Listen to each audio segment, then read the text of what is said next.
Hey friends, it's me Alyssa and I am back with Live and Local Atlanta. We are closing out Black History Month and I had to make sure I brought a brand new author on the rise you should be aware of. He's got two incredible books that at least I'm aware of for sure. I'm here with my incredible friend. I'm here with Derrick Jacoby, Washington, and he has Son, You Matter. How are you? I am well. How are you? I'm well. Thank you for joining me today. Now, you have two books. Yes. I want to dive into the first one, Son, You Matter, Sure. because this one is really focused on Black History Month, Black culture, and really celebrating the journey the Black culture has been through. Can we talk about that? Absolutely. So I wrote Son You Matter in 2020 after the senseless killing of George Floyd. I, like so many people, sat down that evening and really tried to reconcile my thoughts and my emotions behind the ordeal. I also began to think about my nephew, who was born 6 months prior to the incident happening, and I began to think about what would life look like for him in the next 15 or 20 years or so. Will he continue to live in a world that judges him based on the color of his skin, or will he live in a society that embraces him for all of the greatness that he's going to bring to the world? And so I began to pen my thoughts around it, and it morphed into a poem. And I read it to my sister the next day, and she absolutely said that I needed to turn it into a children's book. And so the rest is history. The book is essentially about a father and son.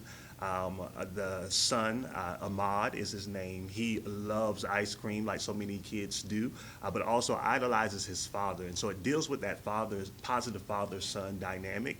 And on the way to the ice cream parlor after the father picks up the son from school, which seems to be a normal ordeal, they're stopped unjustly by a police officer.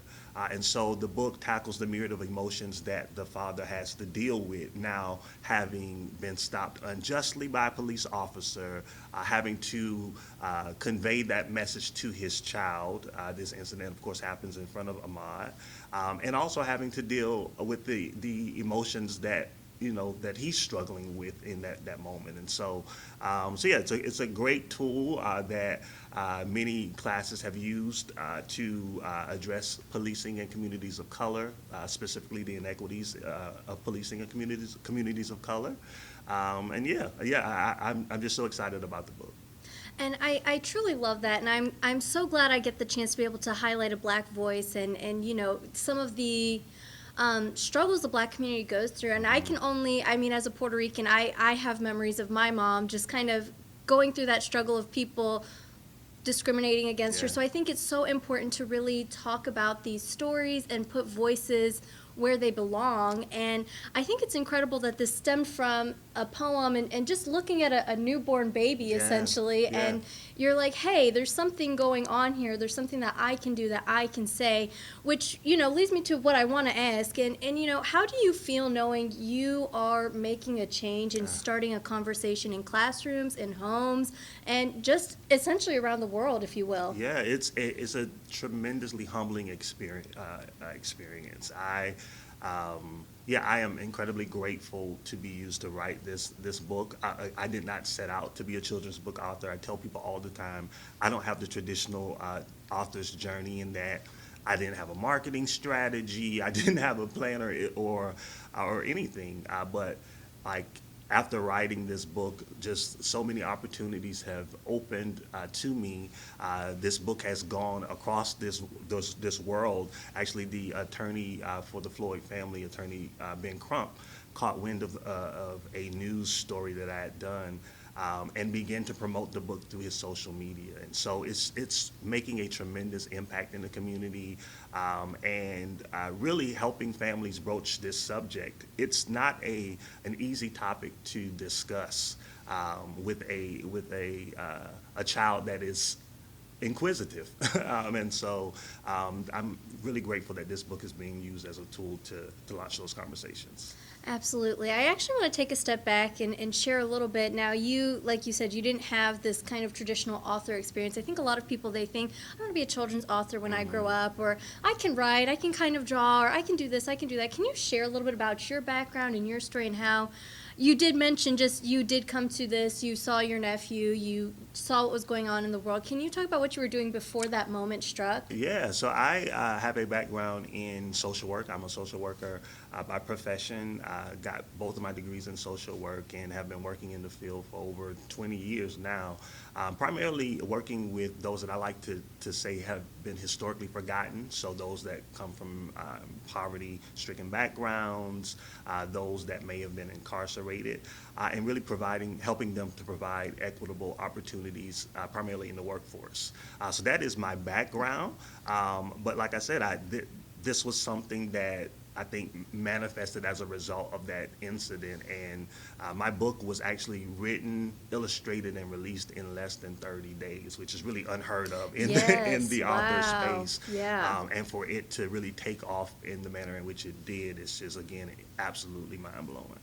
I love that. Now, hearing a little bit about your background, it obviously sounds like you have a heart and a voice for the voiceless and helping the people, which leads me to your other book, Yeah. which also comes from family inspiration. Yes. And I see it's right here. Yes. I love this one as well. Can we talk about this book? Absolutely. A Special Little Girl, my newest book, is written as an ode to my niece, Zion. Zion was diagnosed with autism at the age of 4, and which is rather late to be diagnosed. She's 12 now, and on a recent trip home to Florida, where I'm from, I attended a gymnastics class with her, where at the end of that session, I literally observed the instructor award every student with an award except my niece. She may have needed, just a little coaching, but she was still able to complete every challenge that was asked of her. And what made matters worse, at least for me, is when we got home, my niece was not incredibly able to articulate her emotions. Oftentimes she communicates to us through cartoons or videos. She began to replay this cartoon over and over again, which essentially talked about how bad it feels to be left out. And it broke my heart so much so that I ended up staying up the majority of that evening, really researching organizations that center around supporting children with autism, specifically children of color, and found that there weren't many organizations that existed like that. Actually, I found just one. And more than just the research, I wanted to really write an affirmation and ode to my niece, to let her know that I don't care what anyone else says. I don't care, if they didn't award you an award. Know that your family loves you, that we are rallying behind you, and that you are absolutely valued to us. And so, yeah, that's how A Special Little Girl was birthed, and it's really helping kids to understand differences amongst their peers, because we know that we aren't all the same, and some folks may have a little challenges or differences, and so the book really sheds light on embracing those differences. I love that, because I think you're so right with there's not a lot of resources out there, especially for children of color. I know Yes. growing up, I'm actually severely dyslexic, so for me, reading has always been a challenge. Even to this day, at 30 years old, I'll read, but it takes me forever to get through a book. And I love hearing that you took the time to find resources. And it's sad to hear there was only one resource Yeah. available out there.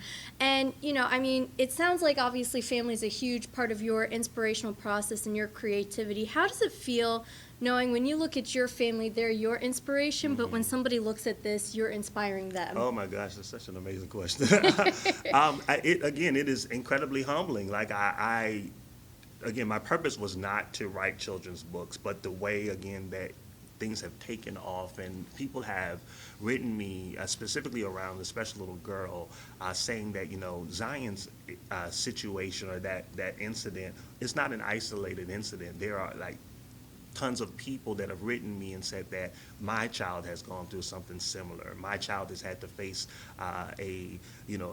some sort of discrimination, whether it be in the classroom or in an extracurricular activity. And so to hear that and to shed light on autism specifically, and other neurodiverse disorders in a neurotypical world, it's just mind-blowing in the way that it has taken off. Now, I have to ask, you kind of have this persona when you're reading. Can we talk about Uncle Jacoby or Uncle Kobe, Uncle Kobe. Uncle Kobe, and how you kind of, you already are Uncle Kobe to Yes. your family, but how did Uncle Kobe step out into the world? Yeah, so Uncle Kobe really was birthed after a special little girl. I wanted to create a platform to shed light on other diverse authors.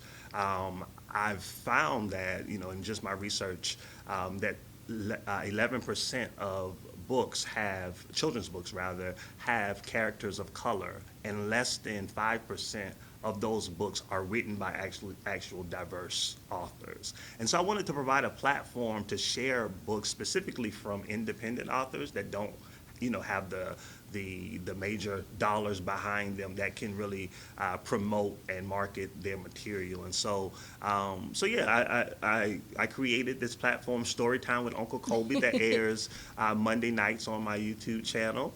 And it has really taken off. I like to refer to it as like a Reading Rainbow-esque type love show.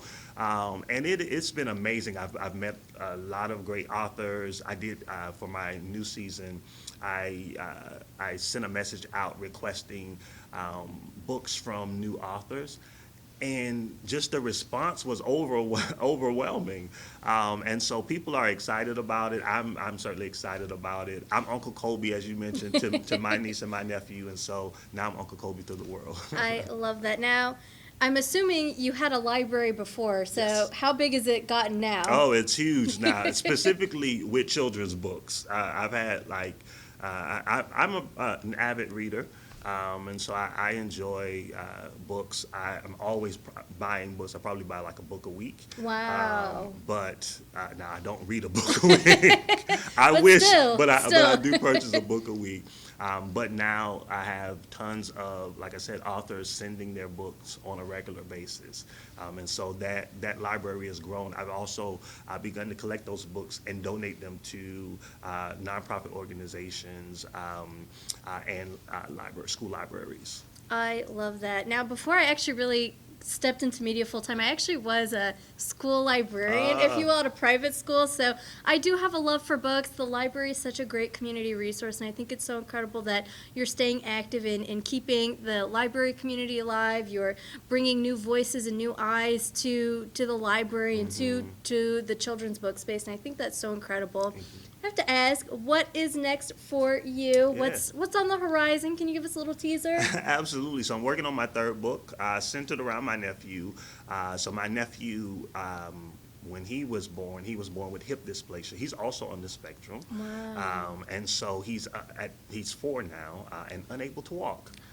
But loves to dance. Go figure. And so I'm working on a book kind of around that theme to really let people know or encourage them to not allow their disability or difference to prohibit them from enjoying and embracing life. And then there's something around music that really ignites something within us. And so yeah, that's my next book, working on that. And then just continuing to push Storytime with Uncle Kobe. Also, as a result of a special little girl, I launched Friends of Zion, which is my own nonprofit organization, because as I mentioned, there weren't many organizations that focused on supporting children of color. And so we are a national organization that connects individuals with services. If there are tons of families that have to interpret like IEPs for their children, trying to find speech services in their local community, and oftentimes that can be a huge challenge and barrier. Yes. And so we want to lighten that load for families and really connect them to actual services within their communities. And so that's what Friends of Zion does. And so I'm really working to push that organization as well. That is going to be such a huge tool across communities in general, especially in education. I can understand. I have 2 siblings who are teachers. Cutting through some of that red tape and Yes. getting kids the paperwork filled out to get the services they need can be such a challenge. And I think that's so incredible that you're kind of stepping in and saying, here's what we need to do. Let's hit the ground running. Thank you. I Thank you. love that. Derrick, how can people stay in touch with you online, through social media, and all of that? Yeah, absolutely. I'd love for folks to connect with me on my website. It's djacobywashington.com. I'm also on social media, Instagram, it's djacoby, and on Facebook, Derrick Jacoby Washington. I love it. I love it. This is Live and Local Atlanta. I'm your host, Alyssa. Make sure you download the free Odyssey app today. That's AUDACY inside the App Store. Once it's downloaded, make sure you favorite Star 94 Atlanta by hitting the heart in the top corner of your screen. And of course, if you want to stay up to date with me, you can give me a follow across all social media at itsme_Alyssa D, and I'll see you next time.